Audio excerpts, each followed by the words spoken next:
guarantees that I'm the shit. I always drop a hit to keep these bitches under. They know I'm the hottest thing around when it ain't summer.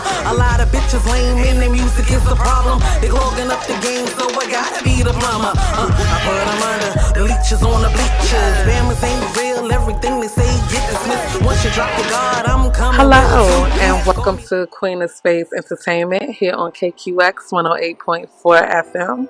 I'm your host, the one, the only K333N, Knowledge, Wisdom, and Understanding Nubian Queen. On this show, we showcase musicians, entrepreneurs, authors, health specialists, and all those that have a journey and knowledge to share.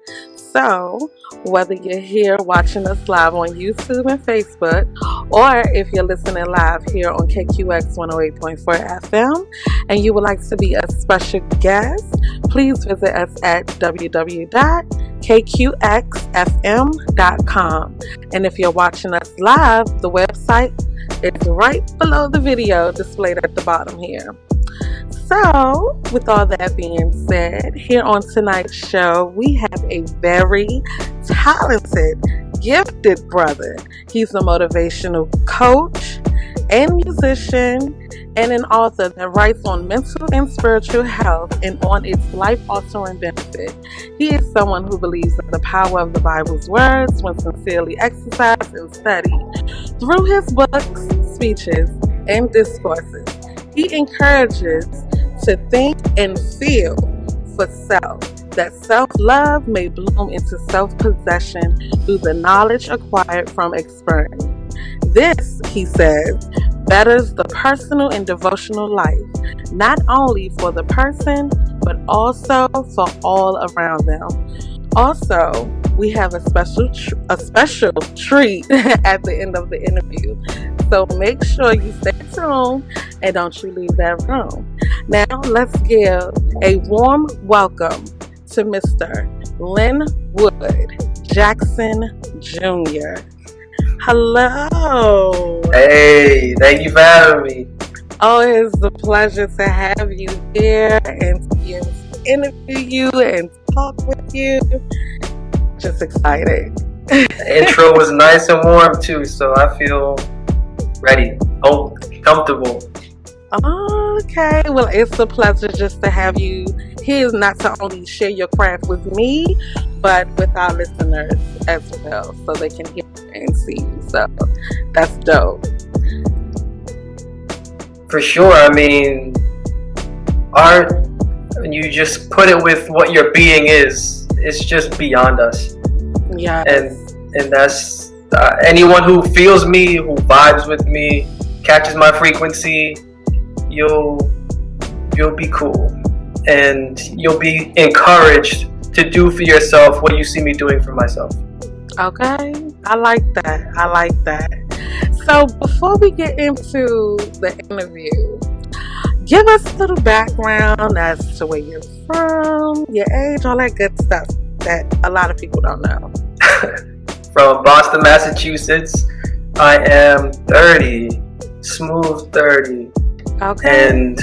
But it's almost like 100 years old in my mind though. So trying to piece that all together with a young frame is difficult. And especially at this time in society where it's information and technology trying to dictate how we act, think, feel, and behave. So all of that is residing in Boston, and I do what I do, whether it's writing poetry or any kind of synopsis research or music. It's for encouraging mental and devotional health.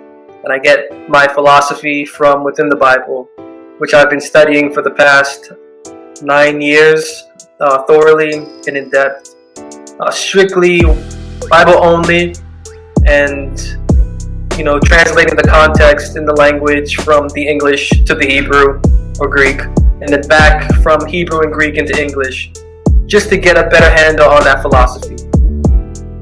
Okay. I like the fact that you say you studied it inside and out, because I have an issue with the so-called church, okay, and its followers and things of that nature. It's not really my thing anymore. I mean, been there, done that. But the reason I say that is because a lot of people haven't read that whole book, and I've seen pastors and, you know, all of them get in the pulpit, and it sounds like they all read from the same thing, because there's some dark, gruesome stuff in that I, you know, read or whatever, and some things, and I'm like, why they don't stand up in the pulpit and read this or say that? And it's like they just try to keep it like, oh, Jesus was such a loving. No, he was a revolutionary. Okay, for sure. He wasn't gonna let you smack him in his face, and people like, oh, I just turned the other cheek because that's what my God would have did, you know. And it's like, did you read that book thoroughly to understand it was a revolution? It's, you know, it's different. So what you're saying is, it's like touching on the issue. And the issue that I found as I've studied the Bible is that there are two characters. There's the character that is created that we call Jesus, the person that we're made to think of as the passive, loving, self-sacrificing, to the point of nonsensical sacrificing for other people, to the point where you don't have to do anything anymore because I've done it for you. And so you too can live ignorantly and still be forgiven for it, and still be in a place after you die with other people that have done, it's the story. But the reality is that, was what you said, there was a man, and this man was a rabbi in the Jewish priesthood. And what he found was revolutionary, and he preached what he found. And the doctrine that he found is what got him killed. And so after he died, there was a whole lot done to this man, to where he was translated into a God-man being that never was. So it was sort of like, to disrespect the legacy that the real man had, the Jews created a religion to promote whatever they wanted to promote. So it's like a diversion. So when you're sitting in church and you're hearing preachers preach, because I myself have heard them say that they do not believe what they're saying. Most of them that I've spoken to, they do not believe what they're preaching. Right. So it's just a story. It's a script that they have to follow because they're trained in that script from seminary. You know, seminary is a deep word, to where it just goes back to the foundational word, semen. And so the seminary is implanting a specific code of language or philosophy inside of minds that are going through it. And then when you come out of it, you can only talk about the sphere or spectrum of what you've been through. And they do not teach the Bible in seminary. So all the people I've spoken to, they all tell me the same thing. I don't feel comfortable when I go to church. I feel like something's missing when I go to church. I don't feel like I'm doing anything right when I go to church. And the list goes on. And it's because it's not about the Bible. It's basically like everything else. It's a business. It's a business with its own philosophy. And a business with its own philosophy that's making a profit off of a real man that they've manipulated. Okay, please speak. Please. I'm trying to tell you, because people don't see.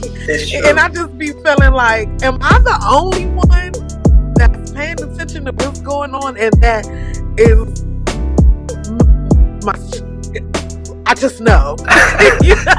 You like my soul, my soul. I'm just, oh my goodness. And then another thing is, people feel like they need somebody to tell them what that book is about. Yeah. When you have it at home, and growing up, when I was a child, when I was forced to go into that building, my mother, she always told me and my siblings, read it for yourself.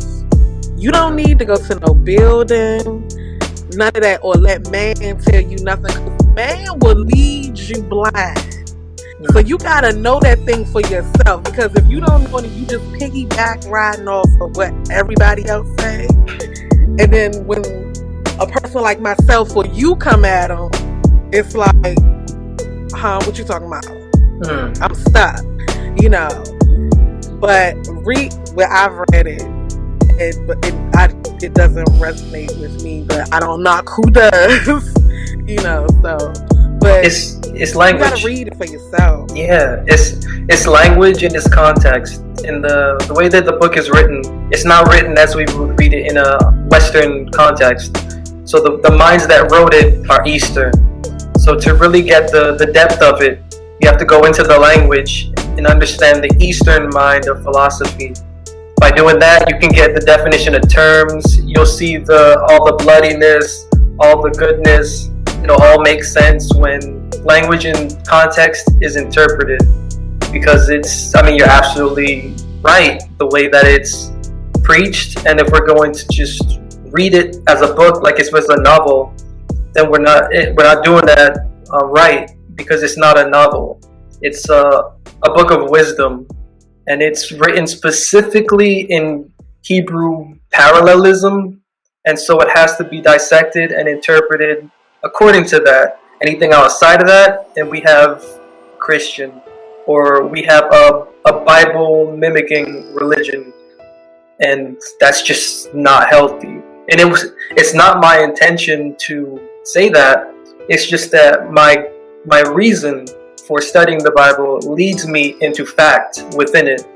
And so as I'm seeing that fact, I have to say what isn't fact so that I can get to really what my reason is.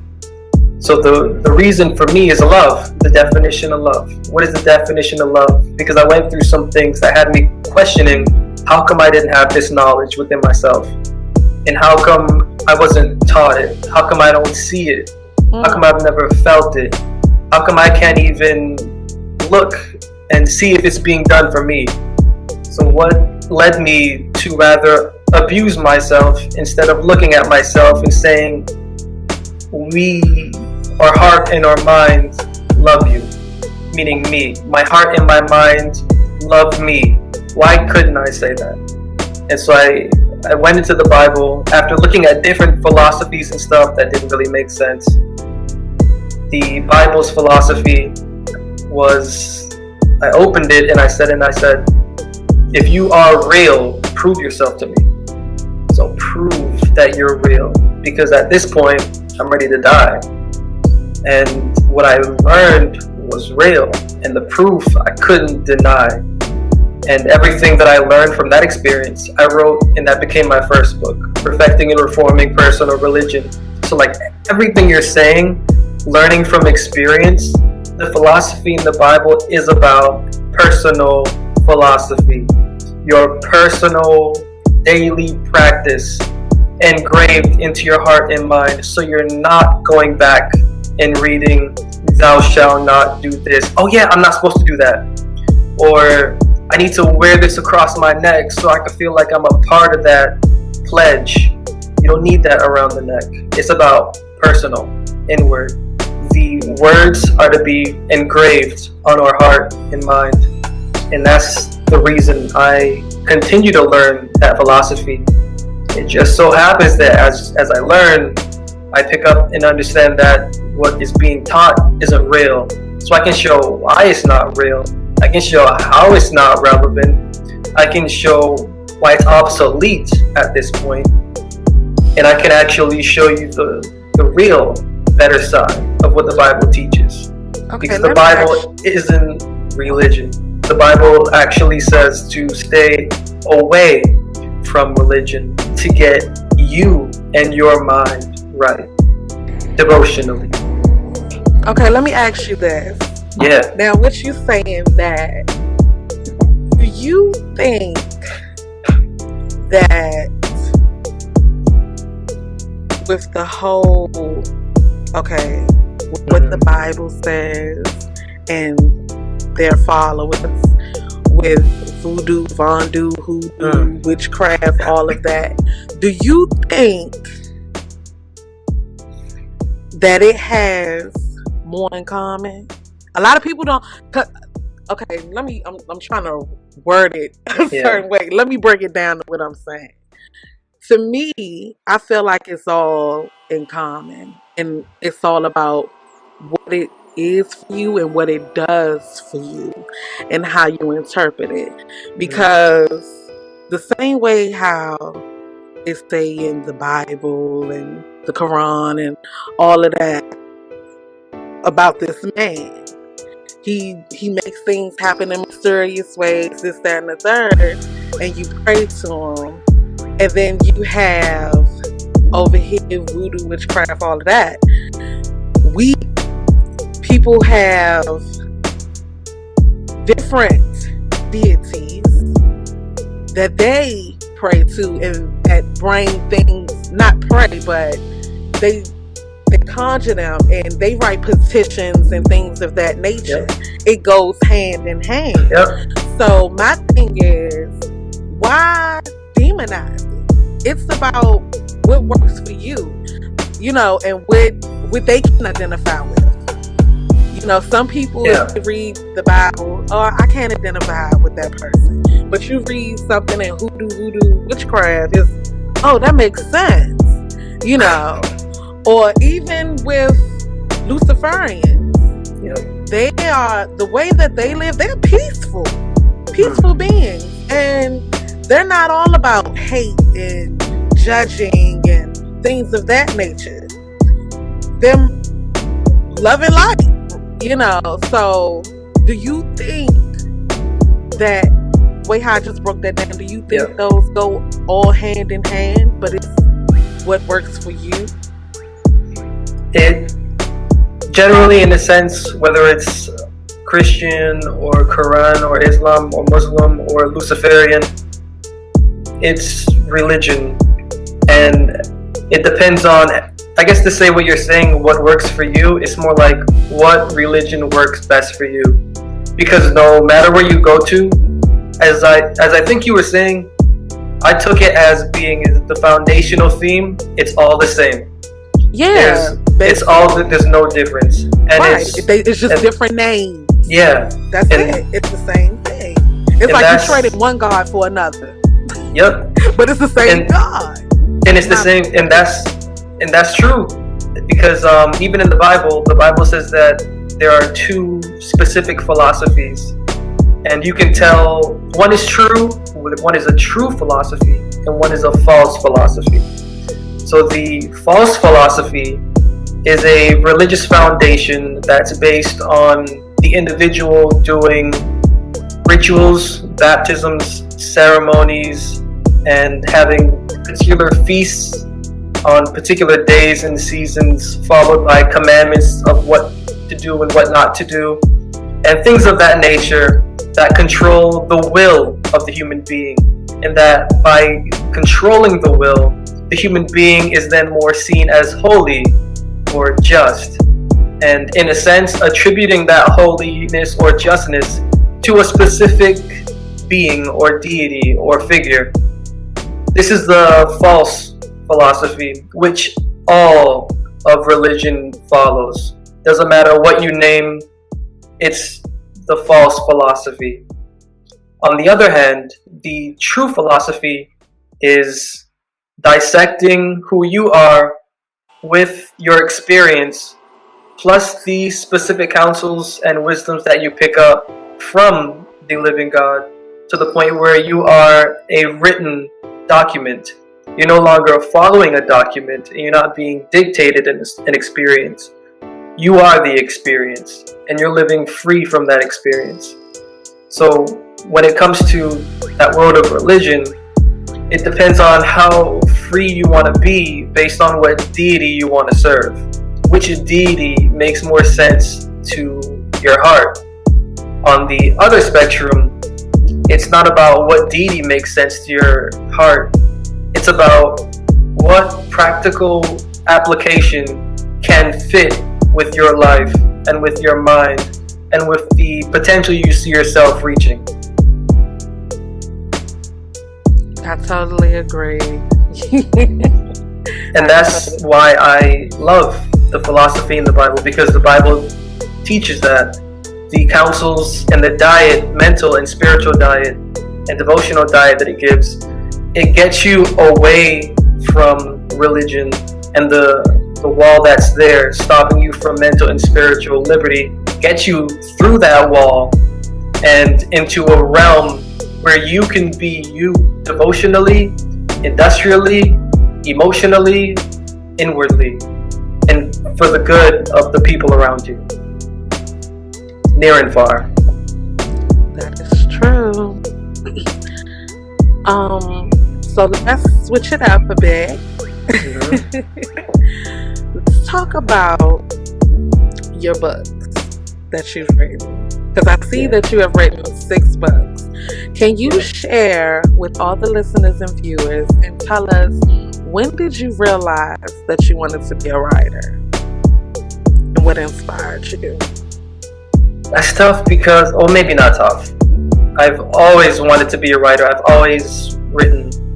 Even starting at the age of 17, I started writing poetry and getting what I believe to be true out. And so, just following that, by the time I reached 18, 19, 20, I was working with a writing company and I wrote a novel for them. And that was a good experience, and that made me want to write my own novel. But going through that experience and then passing through a little bit of difficulty in my life, causing me to question the definition of love, I began to redirect my attention, I guess my genre, for writing. And that motivation that I originally had, plus the reason and the search for love, is where I'm at now. So when I write, it's peaceful, and my mind is engaging with my own self, and I'm engaging other selves, not simply through mindless writing like what I was doing before. But this writing is deep, thoughtful, mindful, and creating, causing the reader to create, to envision creating, and to leave whatever I've written, whatever they read from me, and to engage themselves with their environment, with their atmosphere, and to envision a better life, whether it is something small, whether it is something large, to envision a better life and to know that we're all born for a reason and to get to that reason. So writing for me, writing is everything. Even when I'm not writing a book or a poetry, I'm writing to myself, to talk to myself, to get the answers to what I need questions to within myself. And I look at what I write and then I rewrite the answer to what I just read and just keep that going so that I can figure me out while I'm trying to figure out this thing called life. Okay. Now let's talk about your new book, Growth. Yes. It is a poetry book about getting and being tuned in with self, correct? Yep. And having self-love. Yep. Can you go more in depth and explain what growth is all about? Growth is the individual soul and mind coming to love that same individual thought and feeling. So you have soul and mind in a relationship and wanting to marry thought and feeling within the same individual. And that's what growth is about. It's about the character coming to love, understand, respect, appreciate, and lovingly conflict with the thoughts, the feelings, the actions, and the behaviors.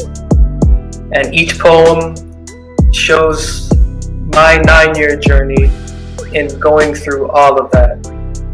And the female is my mind, and the male is my heart.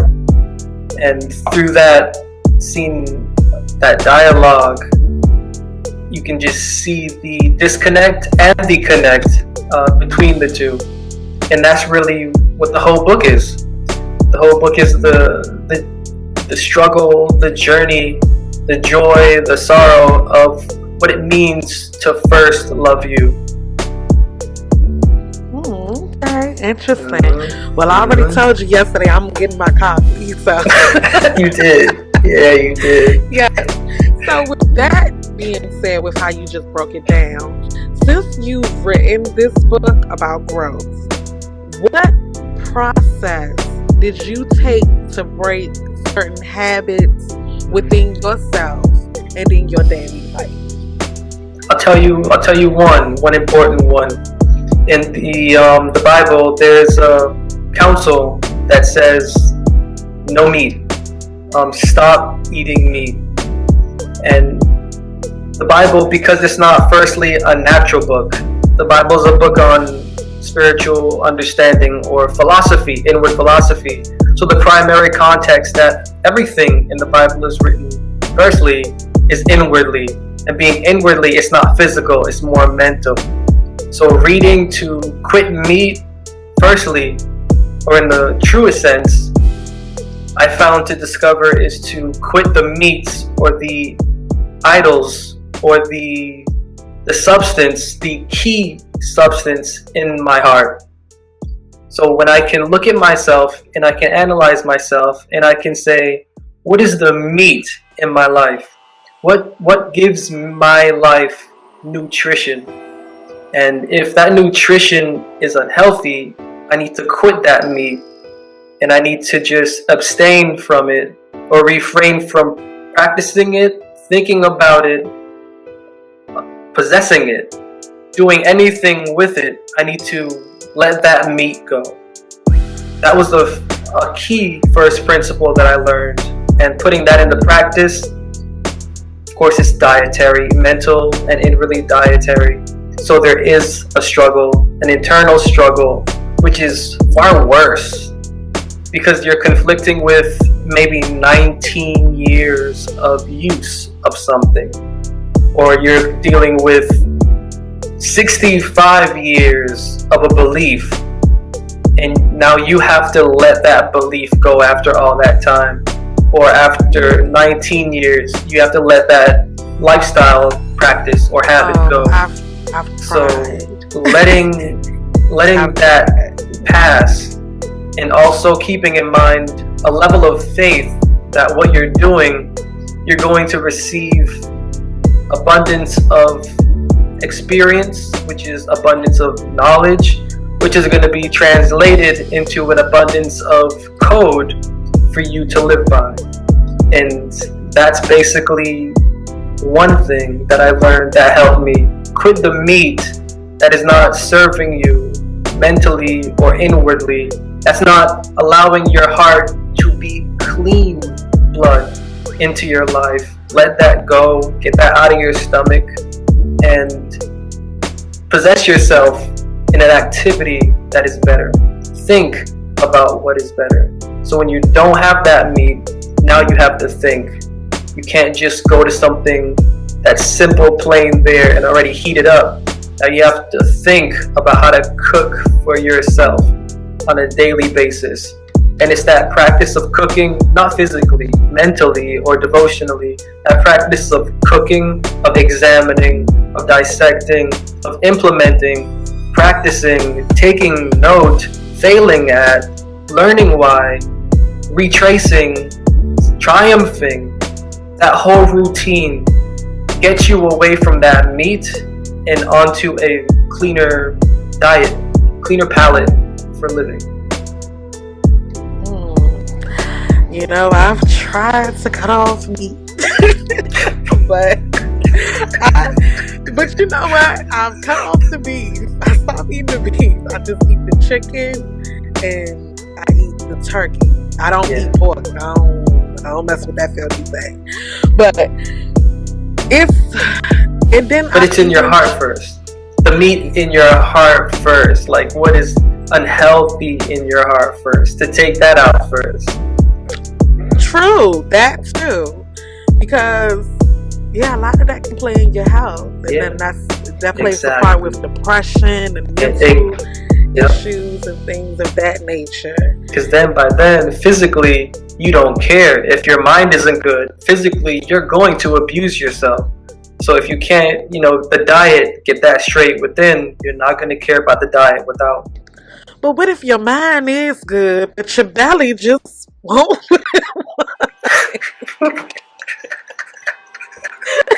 That's the fight. It's like the mind is like, you don't need this. But the tongue, the belly area, it's like, ooh, that smells so good. Like I need it. But it's a struggle. I'm getting there. Slowly but surely. I've come a long way. For sure, it's not going to happen overnight, or a human being is not meant to just quit something immediately, especially when we get so used to habit into what feels good and to what feels easy. It's difficult. Yes, you are so right. Now, if you had the opportunity to live anywhere in the world for a year while writing a book that took place in that same setting, where would you choose? Man, I'm gonna have to think pre-COVID-19. I know, right? Because I would honestly say Rome, Italy. Wow. Yeah. Why those places? Because first is the history. I love the history of Rome. I love the spirit of Rome. Not the tragic spirit, the warrior triumphing spirit. And I love the beauty of the landscape, the everything, the environment, the culture. They're relaxed, it seems. For a reason, I'd love to understand why. Everybody lives different, and their way of living, it's just interesting. So that way, their way of living, plus the environment, the scene, plus what I love of the history, it would just be ridiculous to me. Okay, explain the way of their living, because I've never visited Rome. I haven't either. Oh, okay. It's just when I look at cultures or I read something about cultures, you see that they educate children different, or the way that they interact with one another, or you see shops on the street and you see what they do and you read about how they interact, you just go, that's just a different way of living, and I would want to just experience that while writing. Okay. Wow. Maybe one of these days you might have to go there and write a book on it. Right? I would that'll too. Be dope. And then you can partake in the way how they live and do some of the things and put it in your book too. That'd be dope. Because then I could grow, because all I know is this constraining, mentally depleting Western society and educational institution. Which is global, but at the same time, that seeps into the household. It can control the household, and then the household dictates how the child should live. And in my experience, the child forgets who they are to live as either how the society says they should live, or how the parents say that the child should live. So true. But you go into these other places, and children are raised differently. They're taught different things in the home. There's a way that a boy is taught to be a man in Greece or Paris or somewhere that's not like here. Or a girl is trained and prepared to be a wife and a woman in like another area of this world. So going and experiencing that, I can take what I got here and I could take what I get there, and I could create my own universe for the family that I will have eventually. And you know what? It's so rare that you just brought that up about the way of life in different areas versus here. Because here, like, I seen a post on Twitter a couple weeks ago, and it was two little girls dancing with each other. Now, mind you, in certain cultures, you know, they dance together, and a lot of people here in North America talking about, oh, that's gay, and that's sex, you know, symbolism and stuff like that. And I'm like, no, it's you. You're the sick one, because the way how you're looking at them two little girls dancing. You know, and that's the way how a lot of people dance in Spanish cultures and stuff. And it's not nothing nasty or gay or, you know, nothing like that. It's just that way. And people just kill me over here because it's you sick fucks. Excuse my language, but, you know, it's the way how things is over here. Everything is sexualized here and overrated, and I can't. Yeah.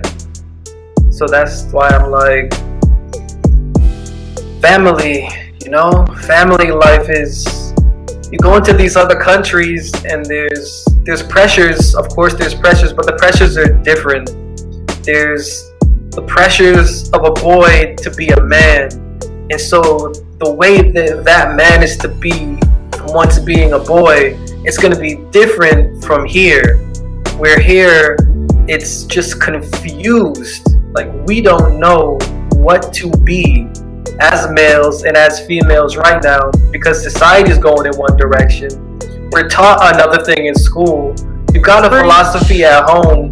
We've got parents who are telling us to be this way, but they themselves have not attained to what they're saying to be, so we don't have an example to see what to be. All we have is what we think. And our environment sometimes can trap us. And if we're not strong enough mentally, we don't have an outlet to be able to hone who we are, to get out of the environment, to create an environment that we can call our own. You go somewhere else and the whole scheme of life is just different. Of course, there's going to be a struggle everywhere and a struggle with living everywhere. But that struggle is not the Western struggle. The Western struggle is a European mind state, which is the religion of evolution, the so-called survival of the fittest through reproduction, which is an odd philosophy where you have to lose yourself in order to capture the selves of others so that you can have a better self temporally, forgetting your inward. You go to these other places and these other worlds and you're seeing that the inward is cared for. Man is taught how to care for a boy, and boy can be taught how to care for himself, to be a man and to pass that down. And the structure of what is important is different once you get out of this Western mind. And so to go into a place, even though the same things travel, the Western mind is now the universal mind, but at the same time, every country, it has its own culture and way of life. In some place in my mind, I see Rome, I see, from what I've read, and from the pictures, I know reading and pictures, that's really nothing, but still, it's encouragement to go and discover for yourself, to see if what you see is true of the peace that is there, and to compare it and to weigh it, and then to grow as a person. Because what we're seeing here, it's too many youth. I speak to too many, especially females, 14, 15, 16, that talk about suicide. And so this culture that we have right now, and it's now slowly turning into a technocracy, a war on information plus a technocracy where they want to control us through technology. It's destroying who we are, not simply as human beings, but also devotional creations to the living God. So to see other cultures and to be in that atmosphere, to write in that atmosphere, to eat in that atmosphere, to laugh in that atmosphere, to sleep, to swim in that, to walk in that atmosphere, is for me to just see in a way what I thought I knew, and so that I can know something better, to create a more elastic environment for myself internally, and also for the family that I will have. I like that. Yeah. I like that. That's deep. Now, picture this. You feel uninspired and you sat at the computer for an hour without conjuring any word. I said conjuring. Conquering any word. How do you get your creativity flowing? To break that, my number one thing to do is exercise. I love exercising because it's just release stress, release for imagination. And when I do exercise, I do it to feel a sense of ownership, both of my health and also of thought. So exercising, it liberates my mind. The next thing I do is go and I sit by the water. I love water, and I love listening to the sound of water. Me too. And cancer. Right to the point where I just get absolutely jealous of water because I'm looking at it and I'm seeing its organization, I'm seeing its flow, and I'm wondering, what knowledge do you have that I don't? And how come you have it and I don't? Yeah, you've been along for quite some time and I haven't, but I need to catch up to you. So I just sit and I watch and I listen, and that's just inspiration to write also. Yes, I love it. Just being in nature. Yeah. Hearing nature. Yeah. It just does something to me. And I feel the same way with water like you do. Yep. Because what was it? Last weekend, I want to say, or the weekend before last, me and my siblings, we all came together. And I swear the water was talking to me. It was looking so good. And Swear can hear you. Yes. And I was like, oh, but I believe in Mama. Yeah. I'm like, she's the mother of the waters. And I'm like, oh, I hear you. You just sound so beautiful. And someone was just telling me to put my feet in that water. I put my feet in that water. And my feet was hurting so bad. My feet felt so much better after that. Mm-hmm. I just love nature. Yep. And just being in it and hearing it, and it just gives you inspiration. You know, it does, and it quiets the mind. You know, when you got so much going on, and that's why I like going to visit my mother down south, because she got all this land and all you hear is nature, and just to get away from the city, it's like so calming, and I can think, I can hear. And I just love it. I do. I love it. And you said something that just reminded me of another reason why I love it. Because you look at all of that and you see a beauty of all of that. And it's just not enough to be like, wow, a God created this, so I'm going to love God too. That's not like the point. The point is that it's there for us to see. And if this is created, that should let us know that we also have to be created too. If there's organization that's living, every season it dies and comes back and resurrects and gives us a new beauty. We too have to know that we have to go through many resurrections to get to many new beauties inside of us. So like when I'm in just sitting looking at the water, I'm also thinking of if the creator put an intelligence into the atmosphere to part and to create what I'm seeing, then that same creator has put a substance inside of me with particles for me to be a creation, and I'm not going to be what I am right now. That's why I love it even more. And it just angers me when people want to tear down the trees and just do stuff to the water. I just leave it alone. Please let nature be nature. Leave the animals alone. They're not bothering you. They're in their own habitat. People want to take them out their habitat and make them pets and like let them be. Let them be free. It's tough. I hate it. I do. That's why I'm like, you know what? They need people like that have no respect for nature. They need to just die. Oh man, you have no words. You just shrink. Right to death. Okay? No, because they're not messing with you. Leave the trees alone. Leave the animals alone. Leave it all alone. Stop tampering with the water. Like, leave it alone. They not messing with you. Leave the fish alone. All of that. Oh no, it's game. It's human nature getting in the way. Not realizing that they're creations. Think they're creators. Couldn't have said it no better. Yes. Okay, let's get back into it. Do you feel like it's most important to have A, strong characters, B, mind-blowing plot twists, or C, epic settings when you write? I'm gonna scratch C off, because although settings play the course, A and B, you can do a lot with that. And to me, when I write, outside of my research and I just storytelling or poetry,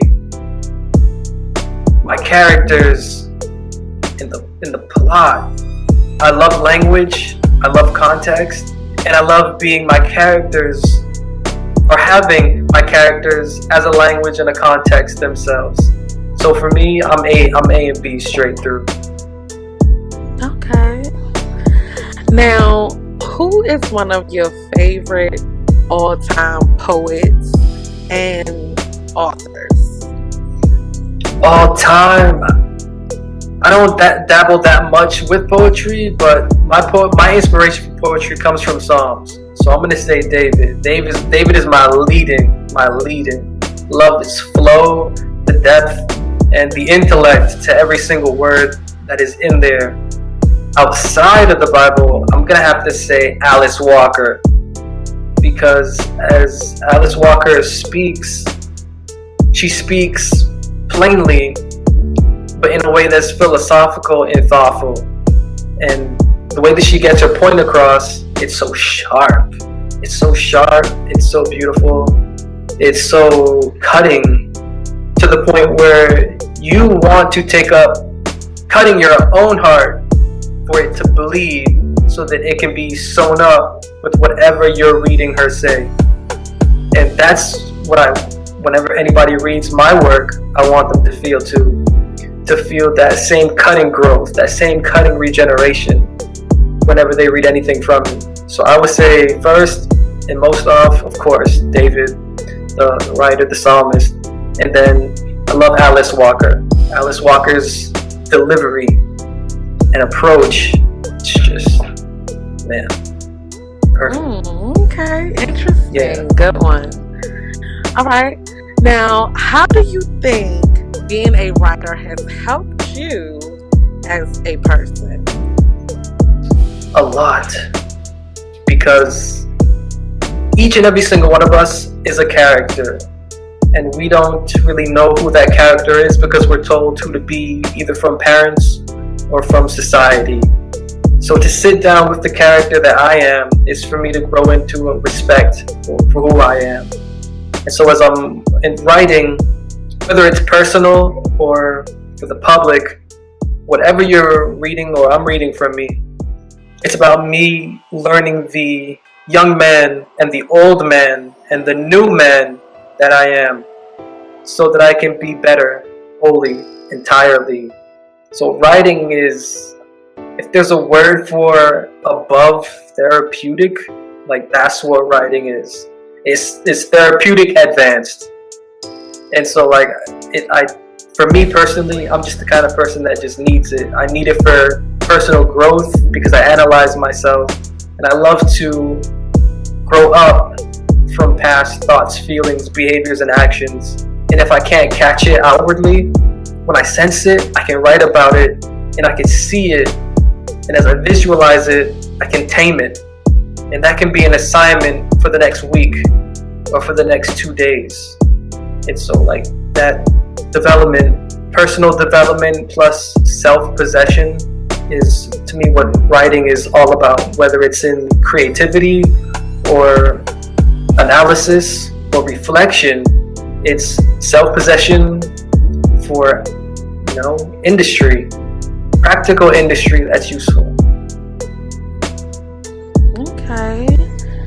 Now, as a black man in this day and age with all this chaos that has been going on, from this virus and having to cover your face, to brothers and sisters getting gunned down for no reason, how have you been coping and trying to live? It's a different world. It's racism is an institution that, to get rid of it, you have to attack the philosophy. And this pandemic, it's a new, well, there's been pandemics before, but how we're handling it is not correct, the way we're going about it. Like, for example, I saw in Philadelphia a couple months ago somebody getting pulled off of a bus because they didn't have a mask on. So that's kind of like where we're at right now. And this environment, as a young black male, young black female, it doesn't get easier because there's already a bias. So you add that in and you factor in, for me, the need for growth inwardly.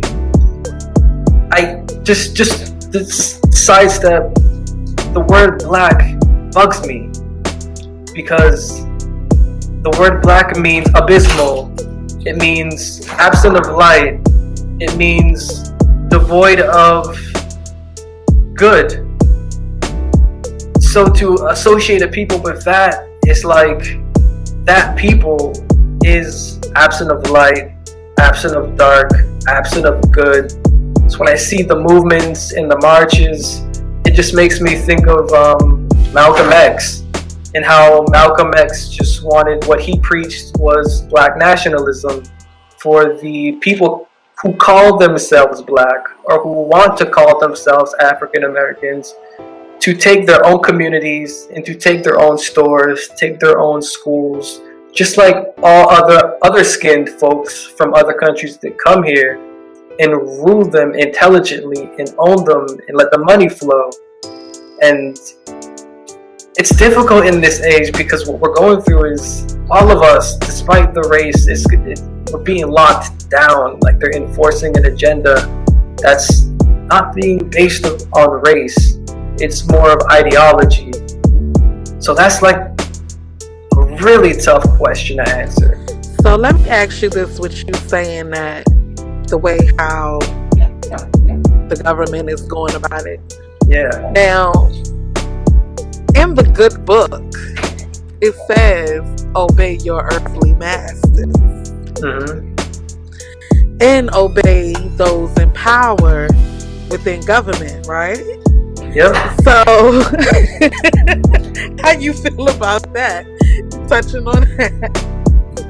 It's tough because in the language that's there, it's not traditionally for, I guess, normal people.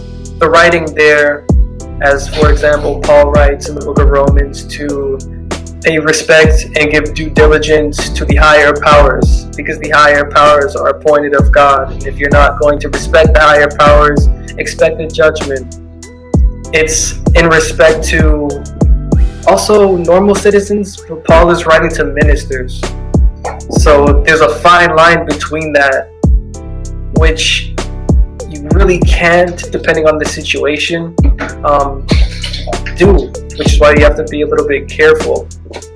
And so when it comes to that, that's why, like, a revolution of what's going on right now, when you add into the fact of this age being an age of information and philosophy, whatever's going down, there has to be a voice, and the poet, the writer, has to be that voice to insert a different culture than what's being put in.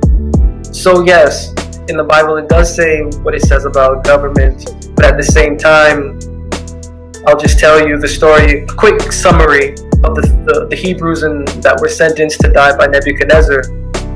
The the god of these people told them that if they didn't obey Nebuchadnezzar, that Nebuchadnezzar would have the right to kill them. And Nebuchadnezzar heard of these ministers in his, circle that were not obeying the circle's rules along with everybody else, and he sentenced them to die by fire. And they didn't die by fire, and it surprised him. And the reason that they didn't die by fire, when you go and look at the language within that story, is because that they were not willing to sacrifice their conscience to Nebuchadnezzar, who symbolizes the state or the government. So because they weren't ready to give their conscience away to what the government or the state wanted, they were preserved and they were protected. And by the end of that record, even the king Nebuchadnezzar says that these individuals were protected because they were not willing to serve any other god but their own. So when it comes to government, it may say that, but the philosophy within the Bible says that do not follow anything that is contrary to your conscience. You're either going to die for your conscience, or you're going to let your conscience be manipulated. I like that. Yeah. Okay. So, not only are you an author, but you are also a musician. Right. Your new song, Two Lovers. Yep. Explain to our listeners and viewers, what is that song all about? My writing, just like my book of poetry Growth, it's coming from two perspectives. There's a real life perspective, and then there's a meaning within it. So the whole song is about me still within my own self, courting and loving and fraternizing with my heart and my mind in a very playful sense. So that's the main aspect, and added into that are also life experiences. Okay. Now, when creating music, aside from writing your books, what is your creative process like when it comes to your music? Feeling. That's the foundational creating process. For me, whether it's poetry or music, I deal with them the same way. Or I should say, poetry and writing lyrics. It's based on emotion, feeling, and trying to make sense of what I feel so that I can creatively get that feeling across, but with also a lesson inside of it for me and whoever hears it. Okay. Now, who are some of your who inspire you, artist-wise? People that you look up to, people that you heard and was like, you know what? I want to do that because XYZ did it. Whoever. Yeah. It was going way back. I'm going to say this name wrong, but Frankie Limon. His music from, I think it's the 50s or 60s. Oh wow, you really going back. Okay. I like it. I love it. I'm so butchering that timeline. I really hope I'm not. But Frankie Limon, from back then, just that style. And then you come down into my time. Of course, it was Tupac. Yeah. Not simply. You know what? When I heard your music, when you sent it to me, that's who I was seeing and hearing. It's weird because I was like, yo, you put me in the bottom. No, I was hoping not, because when anybody hears me, they say like Kendrick Lamar or something. And the funny thing is, I've never even heard. I don't know who that is. Really? Yeah, I don't listen to music like that. I stopped listening to music and I just write. And so like how it sounds, I guess that's just how it sounds. You know what? I'm with you on that part as far as listening to music. I mean, even though I have to, yeah, because I'm a radio host and I got a radio station. But today's music, I can't. I like my old school hip hop when it first started. LL, Queen Latifah, KRS-One. You know, people like that, Big Daddy Kane, all of that. And up to my era when I was younger, Nas, Jay-Z, you know, people like that. And today, oh no. But I would say, even with that, like my inspiration, if I have to break down the coast, because there's a southern style, northern style, eastern style, western style. I've always been drawn to the West Coast style. Like, whether it's instrumentals, hip hop, jazz, like the West Coast flavor, it's my ear. My ear loves West Coast flavor. Yeah, I got love for the West Coast. They don't be out there, West Side. Like my West Side. Like get y'all with my West Side, nigga. Like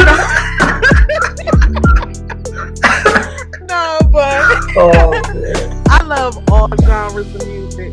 But for today's hip hop, well, I ain't even gonna call it hip hop, but you do have some dope artists of today, like J. Cole, Kendrick Lamar, D Smoke. I don't know if you ever heard of him. No. He was on some show with T.I. and all of them. And it's some good conscious rappers, you know. But I think it was J. Cole. They said that sounded. J. Cole, yeah, J. Cole dope. But I don't know him. I've never heard. You gotta listen to some of his stuff. Drake, he good. You know, I ain't gonna shit on Drake. Drake good, but nah, J. Cole, he the one. He's good. He's real good. Take a listen to Kendrick Lamar. You'll like him. Trust me.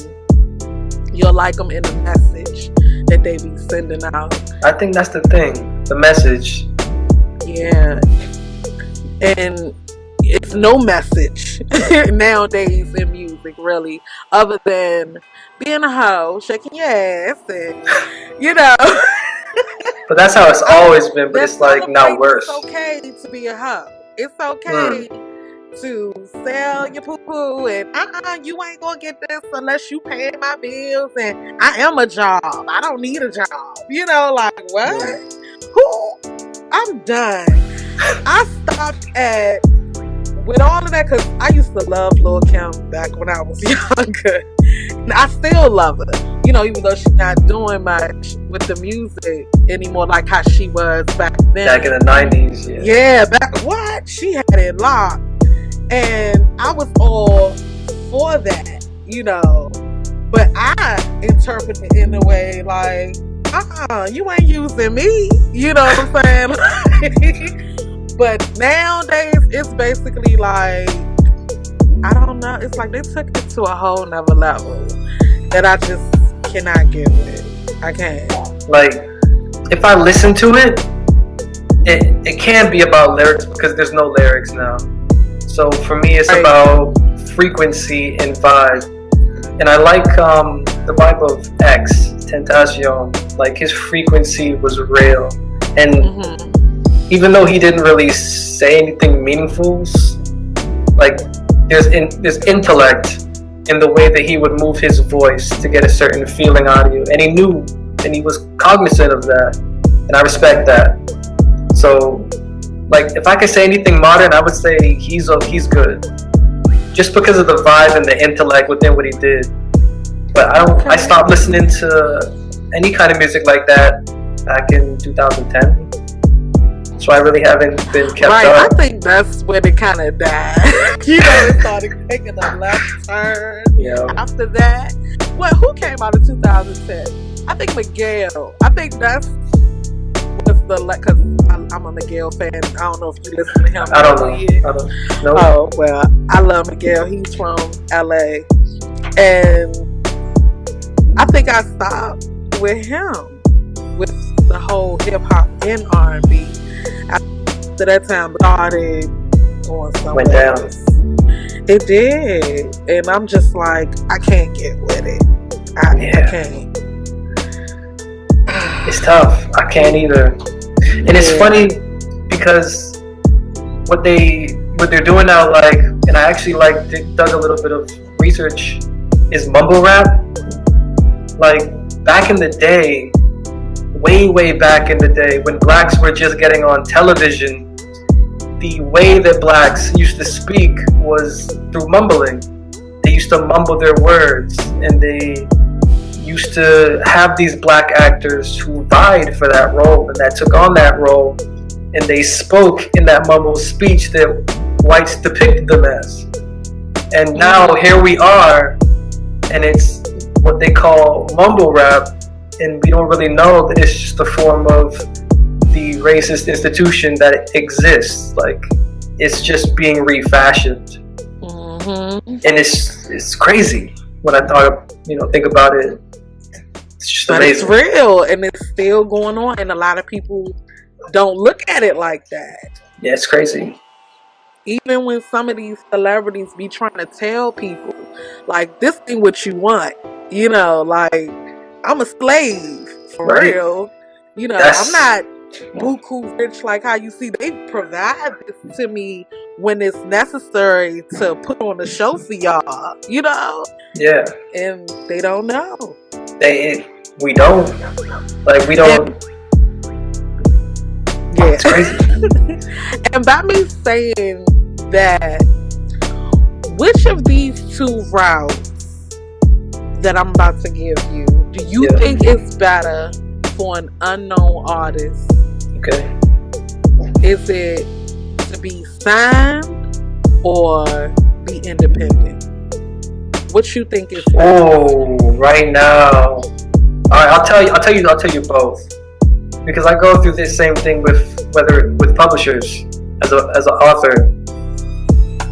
It's better to be signed because there's already connections there. So you're able to get yourself off of the ground a whole lot faster because of the connections that are available. But at the same time, you have to give up a bit of your conscience or a bit of yourself in order to please the people that have the connections so that you can get those connections. So you're losing you while at the same time gaining material and gaining publicity. On the other hand, there is the self route, as you said, and it's going to be a whole lot more difficult because you have to create your own connections, and you also have to get trashed before you can come across any sort of good connections. So the route is more difficult because you're building your connections, but at the same time, you're keeping your conscience, your message, your own look and demeanor, while gaining a fan base and having your own brand. So I would say, for the kind of mind I have, and whoever has my kind of mind, go self route, because it's about your brand, right? It's about your brand. It's about your level of consciousness reaching other human beings with that same consciousness, and at the same time keeping your conscience intact, not relinquishing your conscience to the desires and the pressures of a publisher or a signing just because you need connections and material to get to where you need to be. The grit is worth the success in the end, and I can say that. The hardship, the confusion, the crying, and the hard feeling, it's all worth it because you realize that you get to that fan base that will then take care of you even though they've never seen you in your life. They'll take care of you because they vibe with you and they'll support you. And that fan base and that brand, that's what carries you into after when you're dead. As opposed to the signing or the publisher depicting a particular image of you that they want you to be after you're dead. Now doing it by yourself, you can have that brand and you can have that image, it can last, and you never go away into what somebody else wants you to be. They will always no longer remember you. Yeah, they will always remember you, not just who you was, but you're still relevant even when you're dead. And that's the point of life. That's the point of the creating to understand that there is a creator, to know the being and the personal welfare that we have to go through in order to get to where we need to be. So keep, if you're unsigned, if you're unknown, like, keep to you and to your brand. Keep focused on who you are and what you are, and that fan base, that brand, it will support you. You know, the energy we put out, it's stored, and when it comes time, that energy rains down love on us, and everything falls intact. Connections, dots, and be taken care of.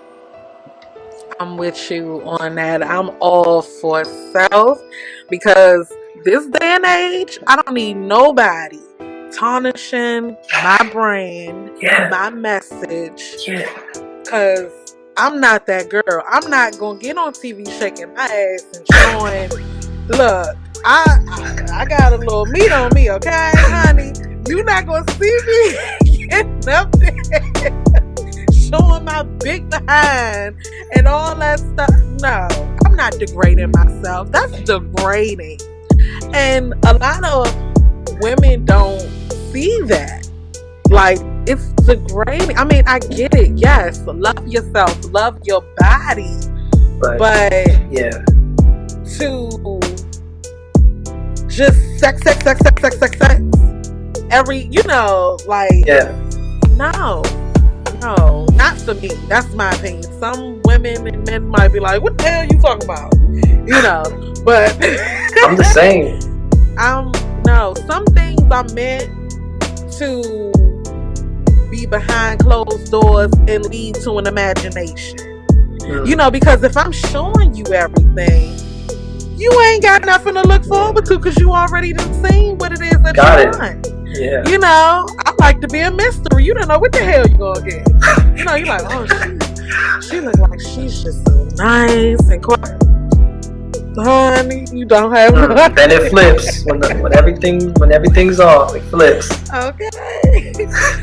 So that's why I'm like, I prefer to be independent and build my own brand the way how I want it to be, and the way how I want my lyrics to be projected.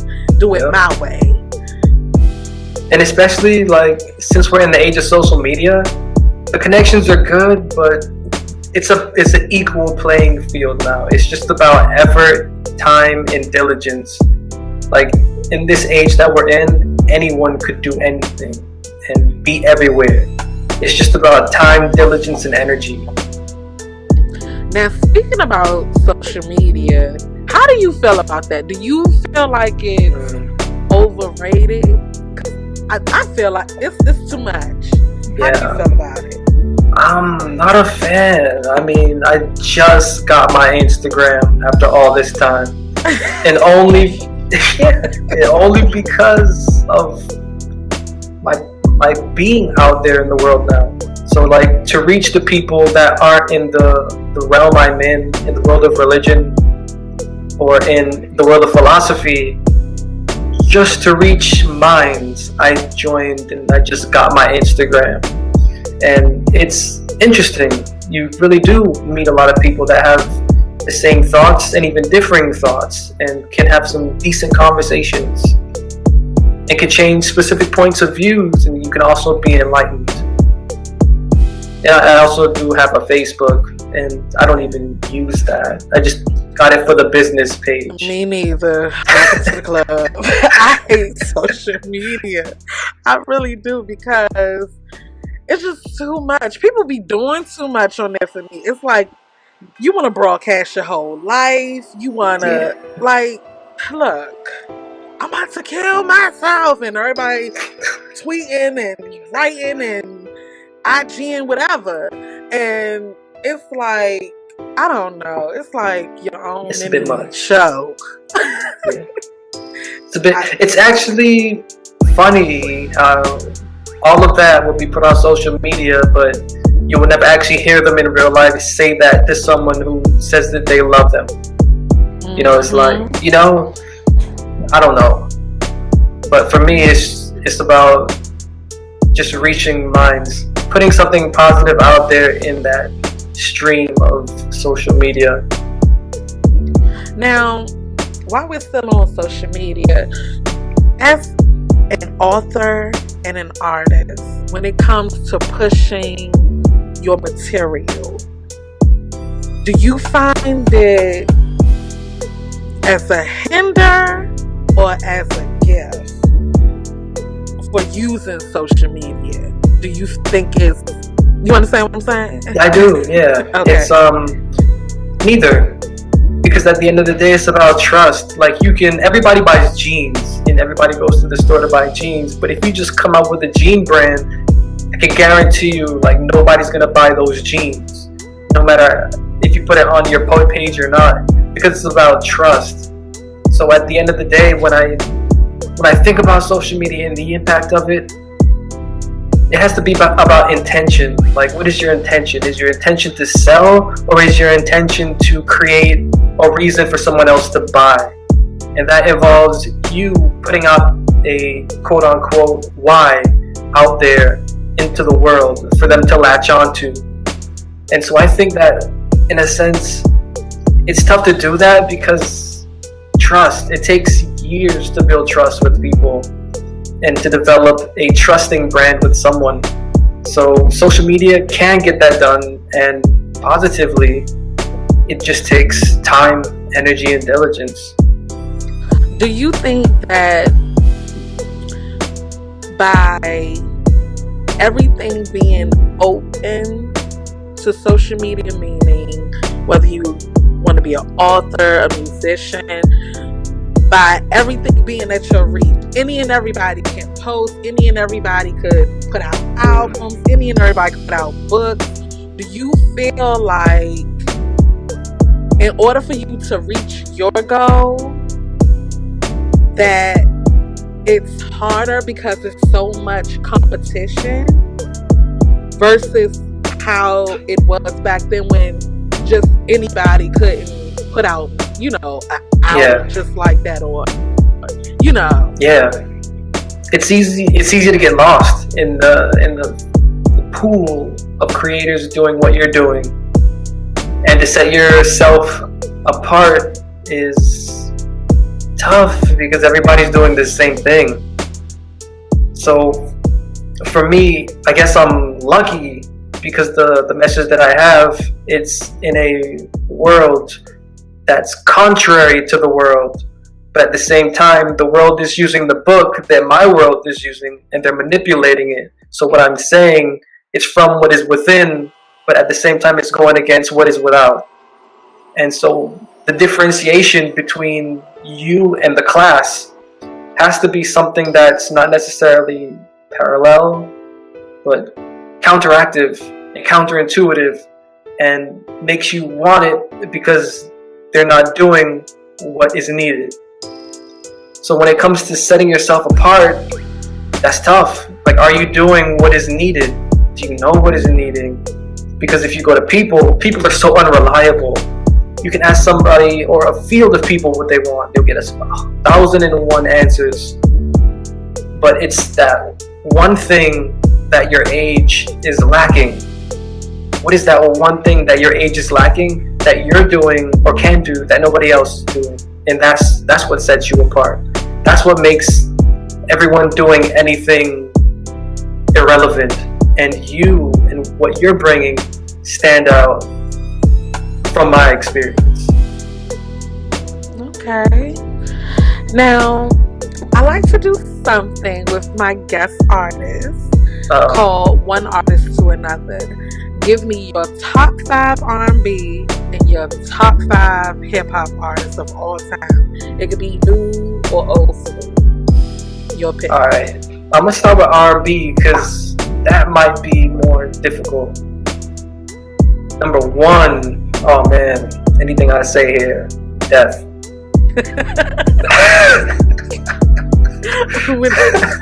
I know you got me wanting to know.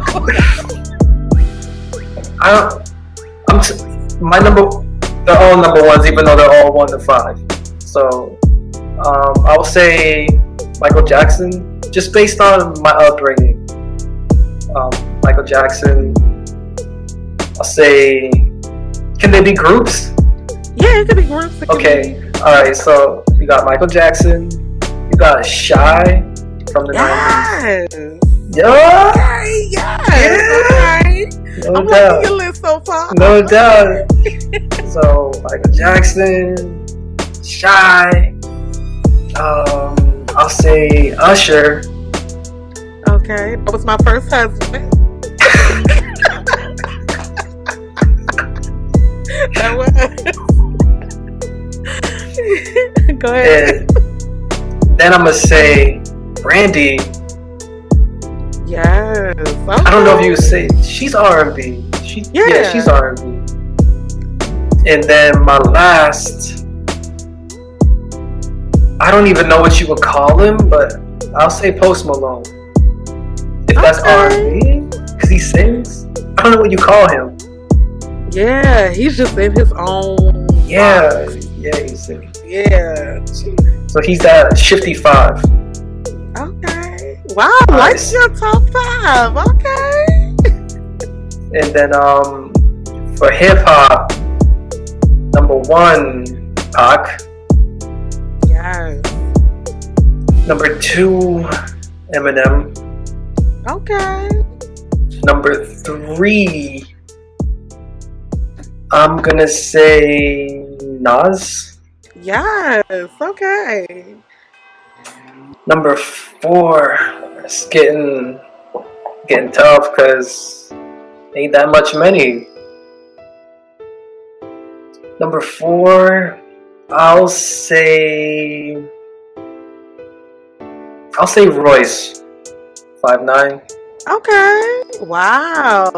Okay. And then 5, I'll just say Snoop. Okay. Good selection. So you like lyricists, people that saying something. Yes. Yeah. Okay. I'm with you on that. We here. We here with it. Face to face. Okay. Yes. I love it. In the next 5 years, where do you see yourself? Next 5 years, number 1, owning a publishing company.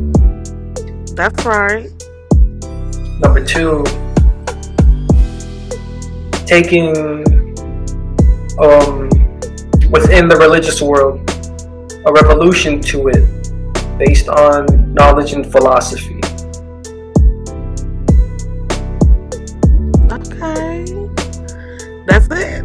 Yeah. I'm with it. Okay. So what else more can we expect to see and get from you coming up and in the near future? More poetry and more books of thought and of meditation and of excelling your personal and devotional self. So more of keeping my audience in tune, not with simply who they are, but with being in tune with the vibrations of the people around them through the philosophy that's in the Bible. And also music too. So even when I write lyrics or my poetry or anything that I do, the foundation is the basis of the Bible's philosophy of personal and devotional regeneration. Okay. All right. Well, Mr. Linwood Jackson Jr., it has been a great honor to have you come by out with me, the one, the only K33 Ed Honey, here on KQX 108.4 FM and on my Queen of Space Entertainment Show. Do you have any shout outs you want to give out?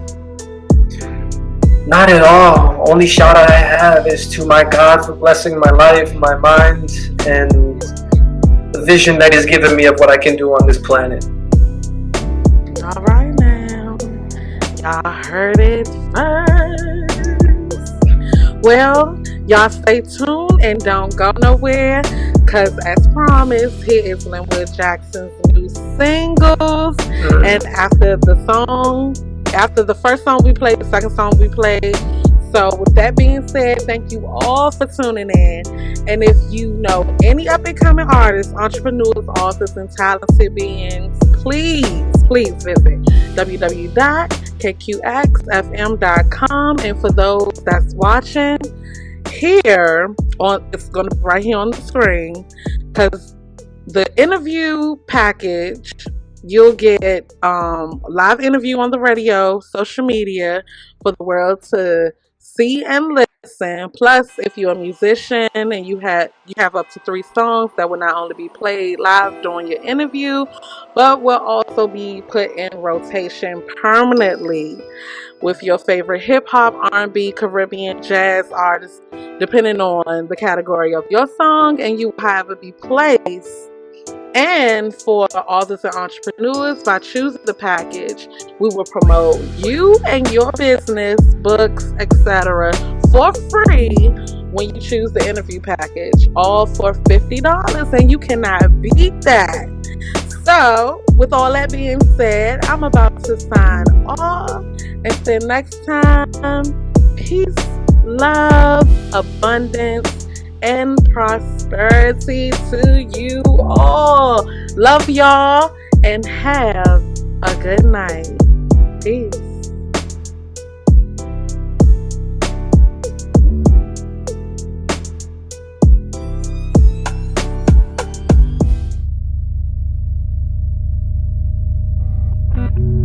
Let it go and let your heart take over. Listen. Picture a call to send me to set free assemblies inside of me. This is everything I believed it would never be.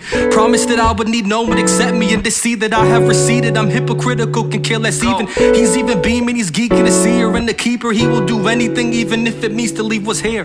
She's interfered with the level endearment to a pair that she will do nothing against him, but will love him without fear. She is imperfect, has been hurt and cautious since the turn of her relationship, and so to trust another man is work. And yet she doesn't reject when he does flirt, but gives it back, and even worse, she is assertive, so it hurts. She's hard to get, but he got her with honest grit and nerve. She is a woman, but a person, he remembers her in terms that she defined to when she said she's in love with words. And I kinda turned it on her to make her my girl. And you can call it regardless of what it's not, and yeah, we aren't all of it, promise you we will not have failed. Just being honest, we talk, but it's not the end. I care about everything you think I don't, and when I'm not there. And you can call it regardless of what it's not, and yeah, we aren't all of it, promise you we will not have failed. Just being honest, we talk, but it's not the end. I care about everything you think I don't, and when I'm not there. You the same kind of bad as me, and there's something that's worth it to make it a purpose to do nothing wrong till you observe how two can come together to make it so work. That even though they are imperfect, it's learning how to take it that curbs. And even though a part of me is started to depart, when you keep up an argument past the point of its no return,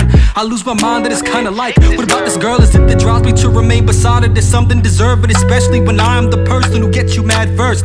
I am a jerk and I'll say it cause I'm a man hurt, and you a version of me, so in war we all were terminated. But then later we make up to say never again, or and in the same form. Part of the problem is how we are, cause of our scars. It's hard to move on from what art to make us stronger, and I know that now it is a lot. Don't ever stop, give us time and it'll drop. And you can call it regardless of what it's not, and yeah, we aren't all of it, promise you we will not have failed. Just being honest, we talk, but it's not the end. I care about everything you think I don't, and when I'm not there. And you can call it regardless of what it's not, and yeah, we aren't all of it, promise you we will not have failed. Just being honest, we talk, but it's not the end. I care about everything you think I don't, and when I'm not there. There ain't nothing so natural as when two can have what matters to them in a way they never thought would happen. And isn't it sad that differences can make us think so bad, when it's a fact imagination can take away what should have been captured. Two aren't half of the same if they always go backwards. Don't look so mad when I don't know what you think on average. I'm guessing that it's something awful that I've done, or what someone has said to make me wanna snap when I'm is that sick. I am a canvas, part of the reason why I'm savage is the disappointment that I have of what I am. It's passive, yet it is damaging. It's so reactive that I'm having to constantly manage it. And then sometimes I don't know, that's when you get attacked and give it back even worse than I can. And so we add it until we tire of a fraction and realize that life is a magnet for what can bless and brandish. We are a tragic, only two lovers without practice. And you can call it regardless of what it's not, and yeah, we aren't all of it, promise you we will not have failed. Just being honest, we talk, but it's not the end. I care about everything you think I don't, and when I'm not there. And you can call it regardless of what it's not, and yeah, we aren't all of it, promise you we will not have failed. Just being honest, we talk, but it's not the end. I care about everything you think I don't, and when I'm not there. All your favorite artists. It's your girl Cardi B. Right here. What it do, it's your boy the Baby. What's up, it's Megan Thee Stallion. KQX 108.4. Straight from the DMV. Music of the known and unknown. Think about it, there ain't nothing you can do but to mouth it. And if you doubt it, count the casualties you go out with. You can't allow it, those voices saying keep it down in. You ain't know how then, you expect to get up and shout it. This ain't about friends, acquaintances, or a pestilence. Enemies are a delicate family, they can't understand. This is in you, let it out and spark it to get a gram. And them that haven't had a chance, I'll never pardon it. Part of the reason all of it is partial is because of the product I've garnered. And it's alright if you wanna argue that my weakness is a target that is used against me. Nothing offends me unless you were bothered. Then it's always something new to starting, cause you always starving. Let's see who darts across the room, it's time to spark a problem. Don't hit me, I'm a father and right in front of my daughter. You know this isn't gon' solve it. Last week ain't what we are now then. About that, remember when we weren't just friends, and so weren't to everything that the other mentioned and said. Love is infected with a buzzer, we couldn't understand, but now it's different. We talking underwater and sand. If it's a party you plan to make me stop following me tasks, this isn't happening. You taking enough of me, it's sad. This isn't practical, your orbital is catching soup to knock you into an orbit you never knew was a route. And I'll feel it too, hit you, I hit me too. Think about it, there ain't nothing you can do but to mouth it. And if you doubt it, count the casualties you go out with. You can't allow it, those voices saying you keep it down in. You ain't know how then, you expect to get up and shout it. This ain't about friends, acquaintances, or a pestilence. Enemies are a delicate family, they can't understand. This is in you, let it out and spark it to get a gram. And them that haven't had a chance, dare you to open your eyes, see what is wrong with inside. Can you stay silent when you know the silence sits in the sky? Imagine all of the faces if all you did was survive. You gotta die, or else what you want can sit aside. And you don't want it if you gotta go plead the fifth. You gotta see what it is, you gotta think before you give, before you risk all of it. What did you have before you thought to get all involved with what your heart envisioned? To making it any different, to say what or where you slipped in or offended. No one will pick him, so long as he says he's a victim or she's a symptom. Falling in sheets innate with friction. Lovers attention is short as a span in hand with vengeance. And this is the average enactment of all who stand embarrassed of their own thought. But you are not what they are, and it's your fault if you do not aggravate what language they force on them raw. And take it on, knowledge above tradition's on. And saw it off, take it, I burn that flesh is broad. Expose that bloated fraud, show them that she is garbage. Think about it, there ain't nothing you can do but to mouth it. And if you doubt it, count the casualties you go out with. You can't allow it, those voices saying you keep it down in. You ain't know how then, you expect to get up and shout it. This ain't about friends, acquaintances, or a pestilence. Enemies are a delicate family, they can't understand. This is in you, let it out and spark it to get a gram. And them that haven't had a chance. And you can call me a manic, someone depressed in his habit. Look out, this boy's a savage, and if these boots are made for walking, this misogynist has it. Look at him sass, speaking against what is fashion. Isn't he trash? Wanna talk about change, but it's a mirror saying fake. You ain't know any better, what is better is if you go fade away. Look around you, you ignorant mistake. They don't care if you're here or not, their faces are encased. Look at their smiles from what's violent. Can you convey what they are missing in the way to make them see they ain't safe? Get out my head, I'm about to break your face. These arms are yours and I'll cut them till blood runs out in cases. Rivers will cover all, body in shape and form. Drowning it till we're gone, replacing what is torn. Never more to inform. Think about it, there ain't nothing you can do but to mouth it. And if you doubt it, count the casualties you go out with. You can't allow it, those voices saying you keep it down in. You ain't know how then, you expect to get up and shout it. This ain't about friends, acquaintances, or a pestilence. Enemies are a delicate family, they can't understand. This is in you, let it out and spark it to get a gram. And them that haven't had a chance.